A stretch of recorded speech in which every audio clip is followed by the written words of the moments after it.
กที่เจ้าให้มา มันมีค่าสำหรับตัวอายบ่เคยสิทำร้ายมัน อายนี้แค่เพียงเจียมตัว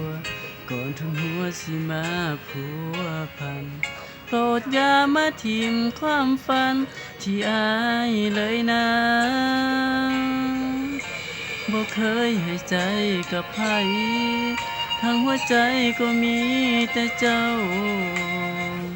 ผู้แสบผู้สาวบ่เคยสิหัวซาแต่ต้องยอมรับความเป็นจริง เพื่อผู้หญิงที่อายเห็นค่าให้คนใหม่ที่เขาเข้ามาดูแลให้ดี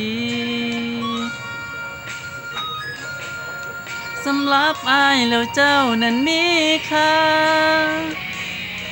ที่ผ่านมาอายฮักเจ้าจริงให้เกียรติน้องเป็นผู้หญิงที่อายนั้นมีอยากเอ่ยปากเรียกเธอว่าแฟนเดินควงแขนสักครั้งก็ยังดีอยากให้ฮู้ว่าอายเฮ็ดแบบนี้อายมีเหตุผล